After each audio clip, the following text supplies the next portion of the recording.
Bernie Sanders represents Vermont in the United States Senate, but now seeking the Democratic presidential nomination. He's representing, or at least resonating strongly with those in the party seeing this election as an opportunity for major governmental changes. More bluntly, Senator Sanders boldly says the nation needs a political revolution. He knows government.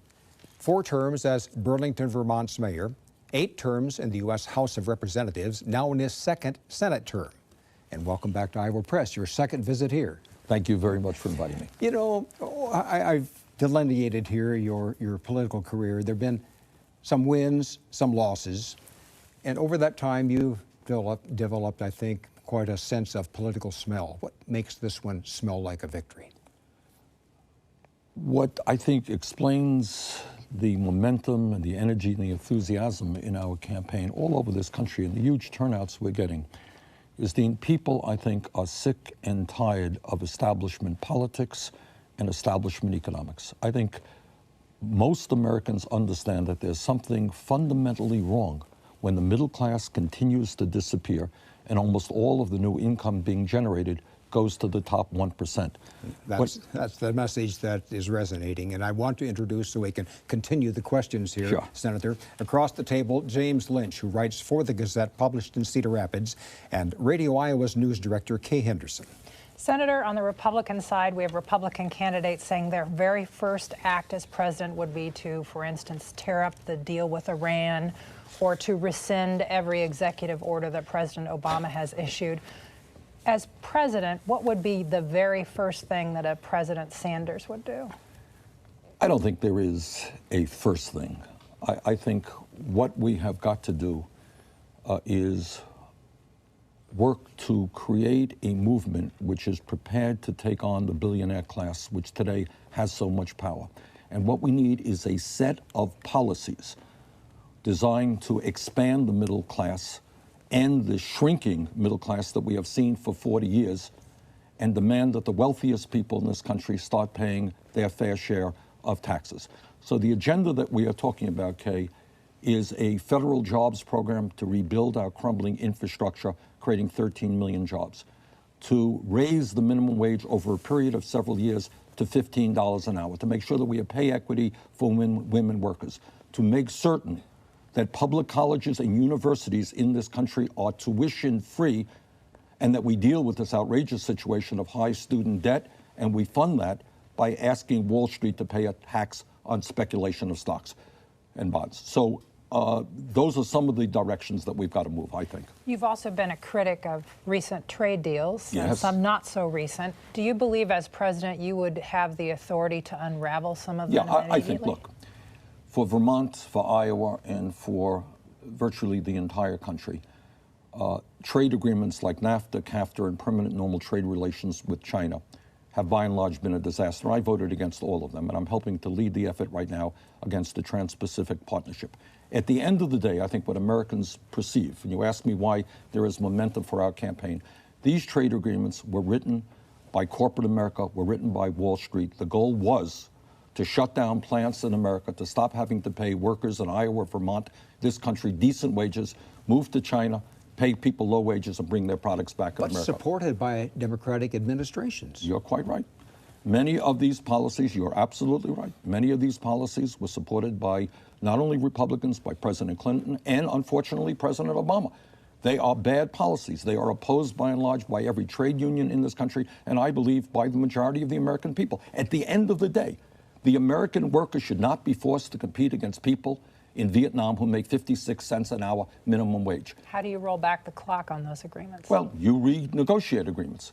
And what you say is, look, we want agreements that work for the American middle class. I want to see, we have lost, just to review, since 2001, we have lost almost 60,000 factories in the United States of America and millions of decent paying jobs. Not all of that is attributable to trade, but a lot of it is. And at the end of the day, if corporations can shut down in America, pay people 25 cents an hour, 50 cents an hour someplace else, that's what they will do. And we have got to stop that. We have to demand they reinvest back in this country and provide decent paying jobs here. Listening to you, no one would doubt that you sound like a Democrat, but you've always identified as an independent. When will you become a Democrat, or when will you put that D behind your name? And do you have to do that soon? No, we don't. As it happens, I'm obviously running in the Democratic caucus here in Iowa, the Democratic primary process around the country, and we will fulfill all of the requirements that the authorities need us to fulfill. As it happens, as is the case for Howard Dean, who ran for president, for my colleague in the Senate, Pat Leahy, you don't register in the state of Vermont as a Democrat. You just can't do that. Nobody can do that. What you do, and what I have done for years, is been a member of the Democratic caucus in the House and now in the Senate. I'm the ranking member on the Budget Committee, former chairman of the Veterans Committee, where we work very hard for veterans' rights. And I have helped Democrats get elected throughout the state and throughout the country. So I think my credentials are pretty strong. But Senator Leahy or Governor Dean didn't say they were independent. They said they were Democrats. Why the distinction? Well, historically, the distinction is, and the reason that I ran as an independent is pretty simple. Over the years, I think the Republican Party has evolved into an extreme right-wing party controlled by the Koch brothers and other billionaire interests who are really very reactionary. The Democratic Party, unfortunately, over the years has also become, I think, too much influenced by big money, and I preferred to be outside of the Democratic Party and run as an independent. That's how I got elected. And I am the longest serving independent. But having said that, I made a decision many, many months ago, after a lot of thought. I think the last time I was in the show, you probably asked me that question. I don't know. But I decided to run within the Democratic primary process. That's what we're going to do, and we're doing pretty well. There's been much discussion on the Republican side about when and if Donald Trump might run as a third party because of the groundswell that is developing for his candidacy. Would you feel compelled to have a third party candidacy if you do not secure the Democratic I made it nomination? look, we gave a lot of thought about what we're going to do in terms of this election. And I decided finally that we would run within the Democratic process, and that's what I am going to do. I will not, as I have said many, many times, if I do not win, I will not run as a third-party candidate, period. When you announced that you would support the pact with Iran, the nuclear deal, you said it's not all that many of us would have liked. Is it a good deal, or is it just good enough? James, I voted against the war in Iraq. I heard the same evidence that everybody else heard. I didn't believe Bush, I didn't believe Cheney, I didn't believe Donald Rumsfeld in what they were saying. And if you go to YouTube and find the remarks that I made on the floor of the House at that point, sadly, and I say this without any joy in my heart, much of what I predicted about the destabilization of the region turned out to be true. As the former chairman of the Veterans Committee, I can tell you that people do not fully understand the cost of war. I mean, it's not just that we lost 6,700 brave men and women in Iraq and Afghanistan, it's the 500,000 that came back with PTSD and traumatic brain injury. I think what President Obama is trying to do is to do everything that he can to make sure that Iran does not get a nuclear weapon, but do it without another war. I am astounded, I really am, to hear my Republican colleagues go on the floor of the Senate and kind of blithely talk about, well, there's another option. What they're talking about is another war. We were at war in Afghanistan, didn't turn out well. War in Iraq did not turn out well. We do not need another war. Now, I'm sorry, is this a choice between diplomacy and war? I think it is. Look, if it fails, who trusts Iran? I don't trust Iran. Nobody trusts Iran. But there are very tight restrictions here in terms of not only releasing, lowering the sanctions, but also the ability to bring them back. So I think you give peace a chance. War is always an option. But in my view, a great nation has got to use every capability that it has to prevent war. War is a terrible thing. And I would like to see us succeed here, as the president is trying to do, without going to war. You voted for the war in Afghanistan, yes, and you voted against both wars in Iraq yes. in the early 90s and Right. a good decade ago. What is the criteria that a President Sanders would use for going to war?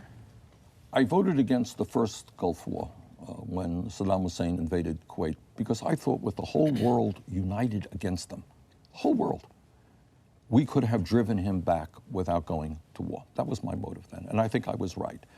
In terms of the war in Iraq, I could not believe the stuff that we were hearing from the Bush administration, and I feared very much the kind of destabilization that would take place.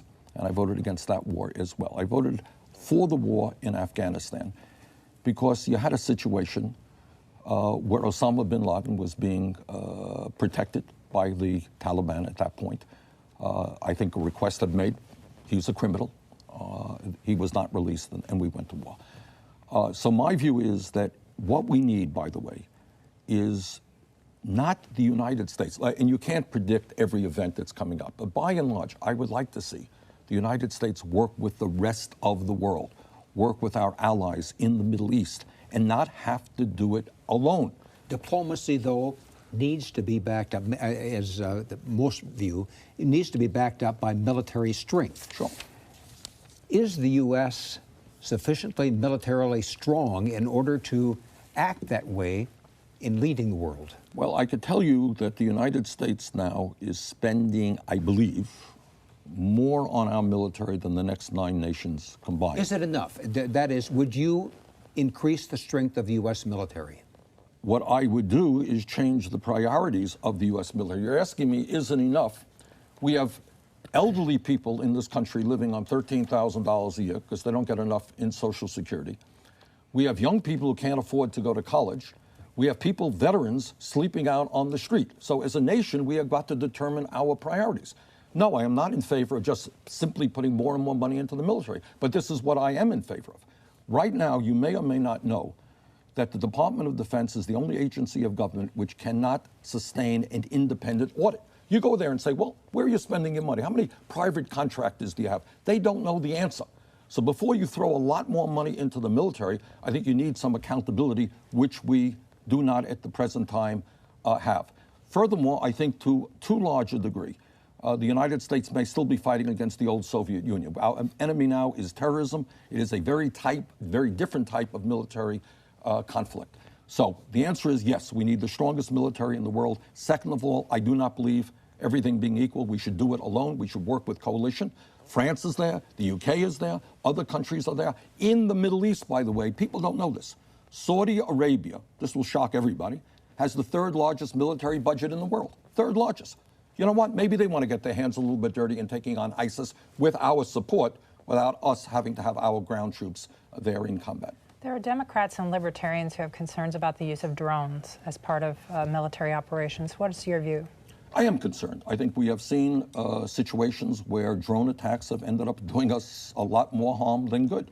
I don't think you outlaw the policy at all, but when they can be effective, that's good. But I think when they are killing, as they have done, innocent people, we're seeing women and children being killed, that is not a good thing, and it turns people against the United States. I think you got to be very selective in that area. Moving from the military to minimum wage, which you spoke of earlier, you want to see a $15 an hour minimum wage. Republicans argue this is a state issue, that states should decide minimum wage, not the federal government. You've called for a national minimum wage. If you become president, it's likely one chamber of Congress will still be in Republican hands. How do you move that issue forward? Well, 2 things. I mean, Republicans argue a lot, and usually, just coincidentally, what they end up arguing always benefits the wealthy and the powerful. They argue that climate change is not real, and we need not do anything about it while they receive huge amounts of money from the Koch brothers and the oil industry. They argue that we should not have pay equity for women workers. They argue that we should, in fact, you know what they argue? Is not only we should not raise the minimum wage, many Republicans will come here and tell you we should abolish the concept of the minimum wage. And if you can find in a high unemployment area workers prepared to work for $3 or $4 an hour, for many Republicans, that's a good idea. But to answer your question, look, $7.25 is now the federal minimum wage. It's a starvation wage. You do the arithmetic, people can't live on it. We have got to raise the minimum wage over a period of years to a living wage, in my view. Maybe it's a radical view. I don't think so. If somebody works 40 hours a week in the United States of America, that person should not be living in poverty.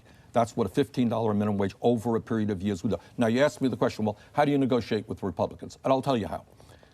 You rally the American people, who overwhelmingly believe, by the way, that the minimum wage should be raised, depending on the polls, maybe to $15 an hour.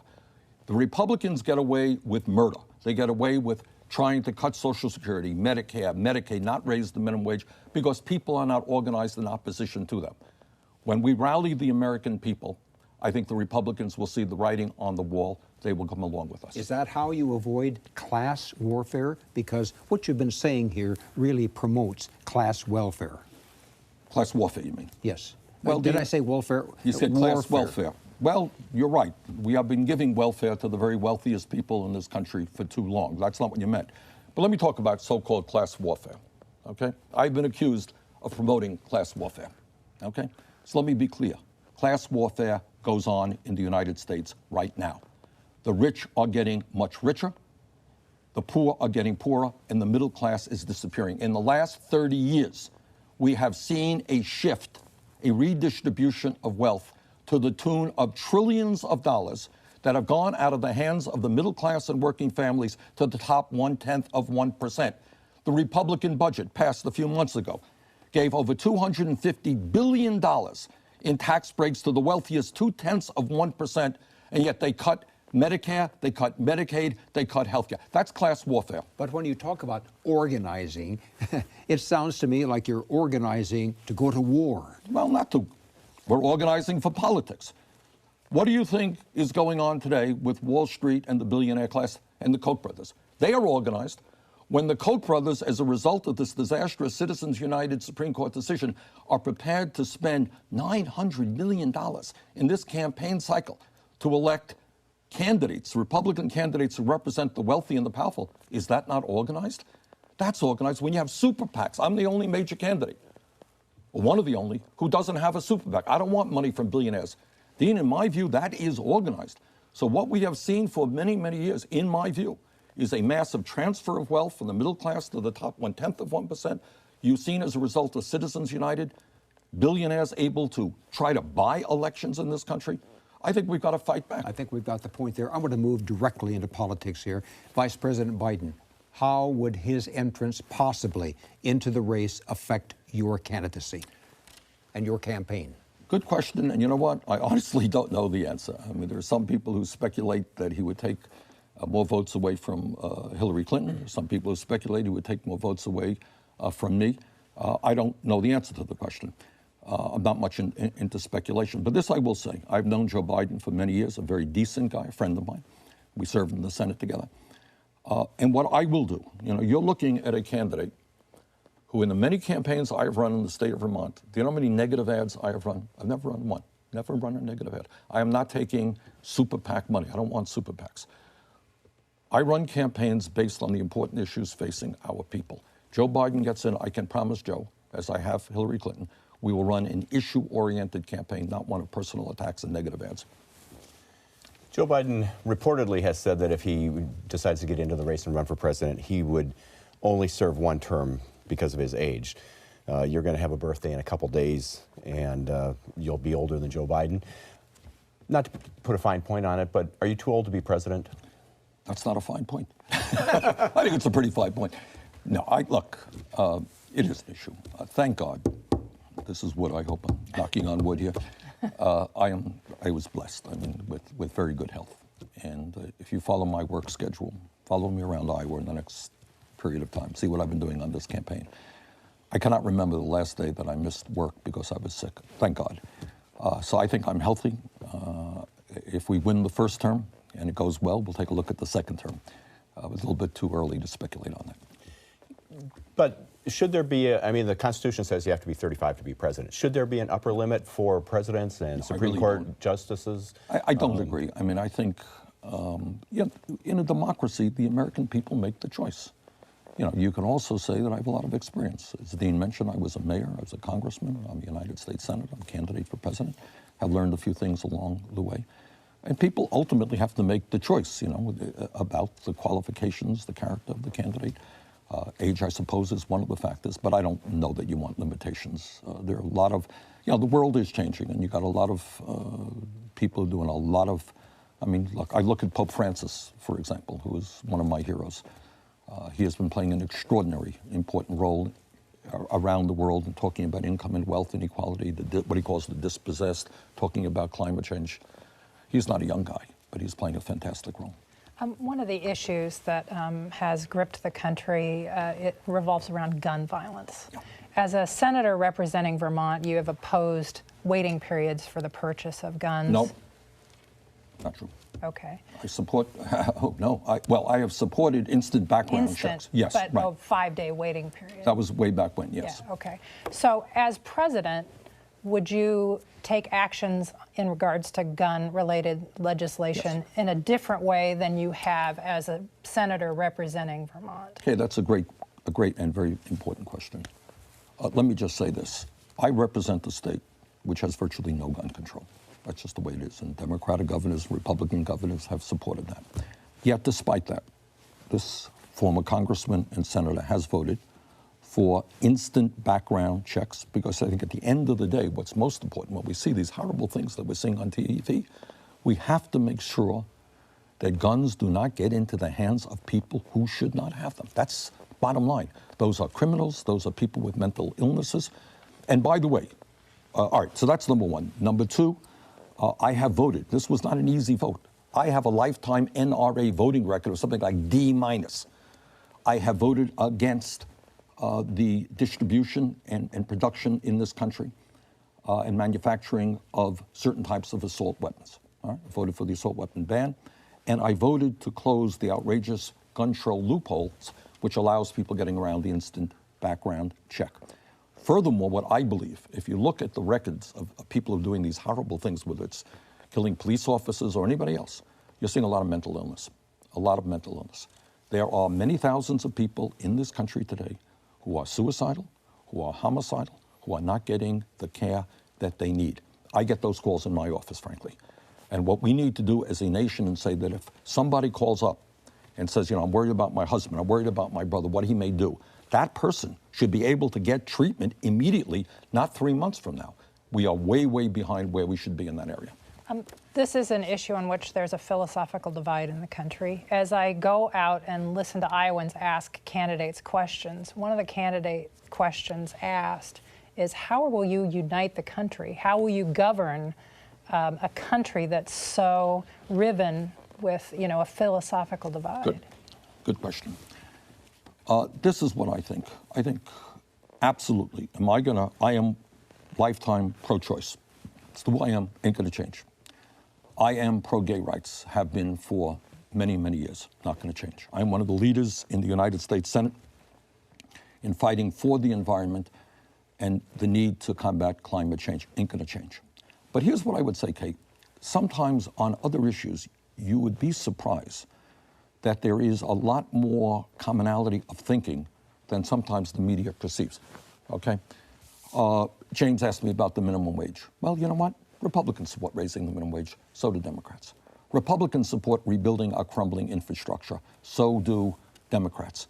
Republicans support a very important issue in dealing with the outrageously high prices of prescription drugs in this country, so do Democrats, and I'm prepared to do that.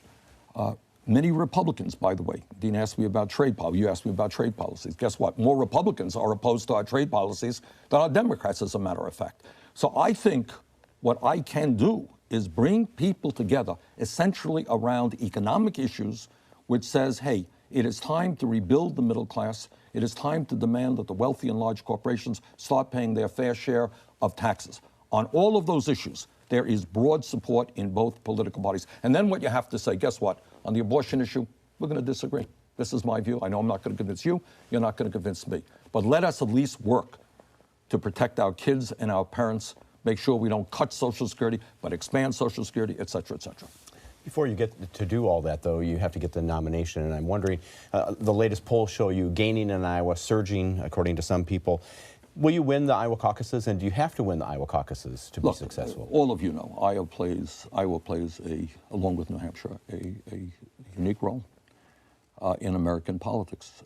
And that's why we have hired, not a coincidence, we have hired dozens of people. We have a great field organization here in Iowa. I have spent a lot of time and will continue to spend time in Iowa. What interests me about the Iowa caucus is you demand a lot more of people than do people in the primary states. You demand people to know my views, to know Hillary Clinton's views, to know Trump's views, and to actually go to a meeting and argue about these things. And I love that stuff, because what you're doing is engaging people in the political process. So I'm not here to make predictions. It is very clear that not only in New Hampshire, not only in Iowa, we are gaining momentum. Some polls. Final question, Kate. Okay, okay. In 1987, I covered a debate between Michael Dukakis and Jack Kemp over the gold standard. If you had an opportunity to debate the surging Donald Trump and focus on a single issue, what issue would you choose and why? Well, I think, there are many issues, obviously, huge issues and differences between Trump and myself. But I really have to say, I dislike very much his belief that anybody who criticizes him, anybody who disagrees with him, Kareem Abdul-Jabbar, for example, just wrote a statement. And he attacked Kareem Abdul-Jabbar in a very personal way because he disagreed with Trump. A president cannot go around attacking everybody just because you disagree with And them. I have to end there, and thank you for being with us. Well, thank you very much.